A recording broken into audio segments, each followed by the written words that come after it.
important, mes frères, car le Seigneur Jésus-Christ n'a parlé que du royaume de Dieu. Le Seigneur Jésus n'a pas parlé d'autre chose que du royaume de Dieu. Amen. Amen. Voilà la population qui peuple le royaume de Dieu. Mais où se trouve la capitale politique de ce royaume? Parce que le roi, là où siège le roi, c'est là où se trouve la capitale politique. La capitale politique du royaume de Dieu se trouve dans les cieux. Dans le livre de Révélation, chapitre 4, verset 1. On peut le voir aussi là-bas. C'est dans les cieux que se trouve la capitale politique. Révélation chapitre 4, les 2 premiers versets. Après cela, je regardai, et voici une porte était ouverte dans le ciel. La première voix que j'avais entendue comme le son d'une trompette et qui me parlait dit, monte ici, et je te ferai voir ce qui doit arriver dans la suite. Aussitôt, je fus ravi en esprit, et voici, il y avait un trône dans le ciel, et sur ce trône, quelqu'un était assis. Amen. Amen. Amen. Amen. Pour voir la capitale politique, on cherche où réside le roi. C'est la résidence du roi qui détermine la capitale politique. Amen. Amen. Ici, la capitale politique du royaume de Dieu se trouve dans les cieux. Ça ne se trouve pas sur la terre.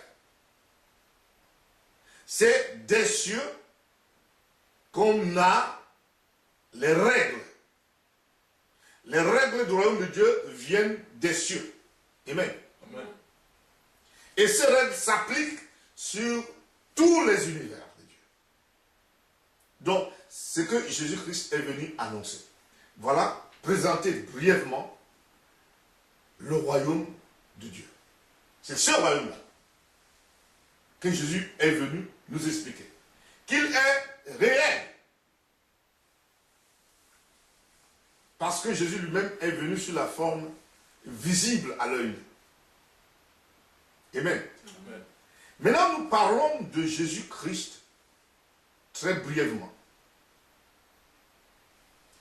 Jésus dit qu'il vient du Père. Amen. Amen.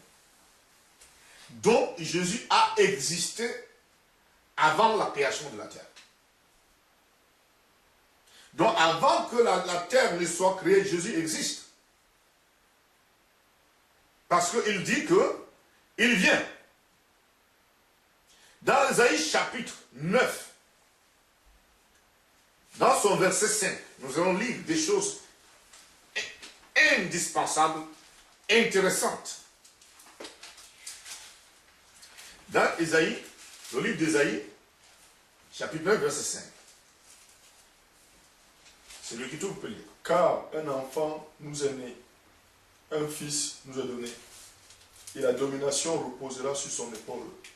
On l'appellera admirable conseiller, Dieu puissant, Père éternel, Prince de la paix.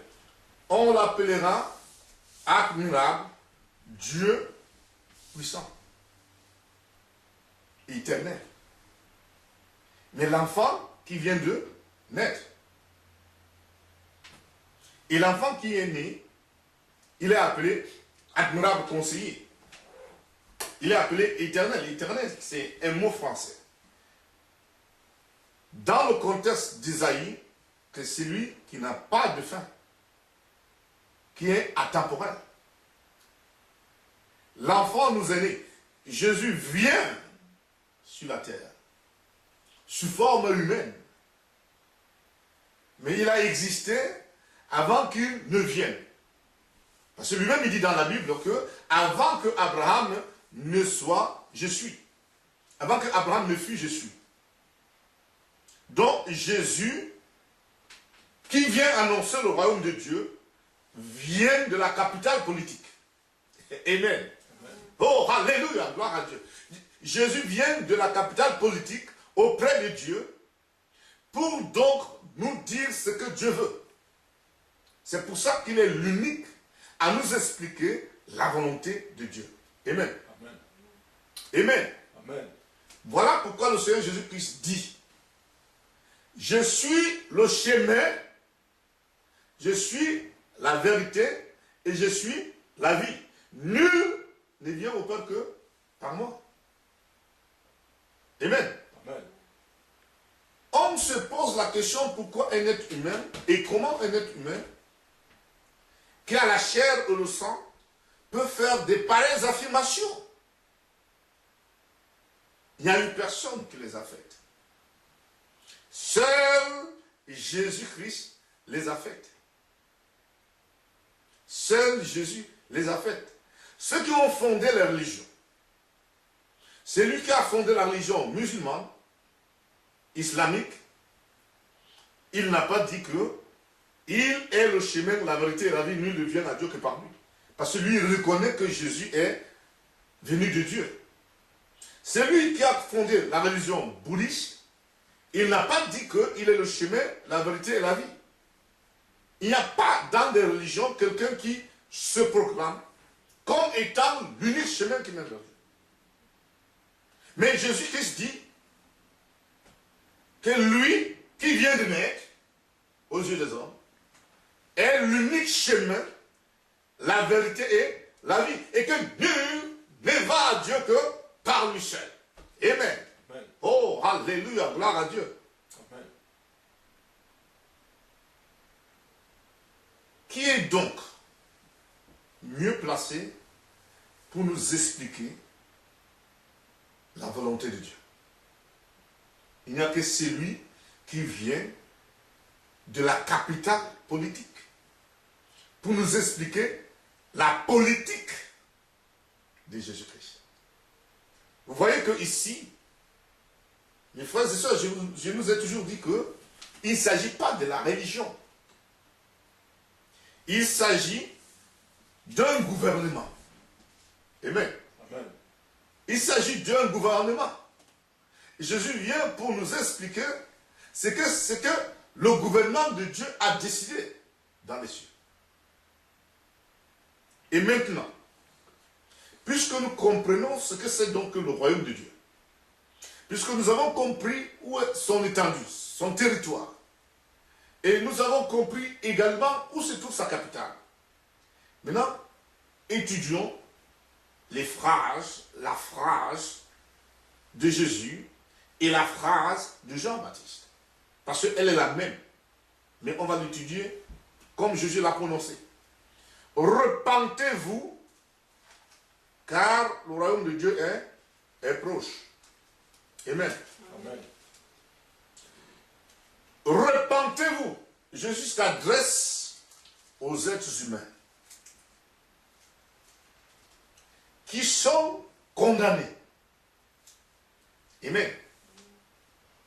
Qui sont condamnés. Parce qu'au ciel, il y a une loi qui a été arrêtée et signée. Que tout être humain, pécheur, ira en enfer. Va périr. Amen. Amen. Au ciel, le roi a décidé que tout être humain pécheur va aller en enfer. Au jour qu'il a fixé de détruire la planète Terre. Amen. Amen. Donc il y a un décret royal selon lequel la Terre, le monde que nous voyons et le système solaire sera complètement ébranlé, sera complètement détruit.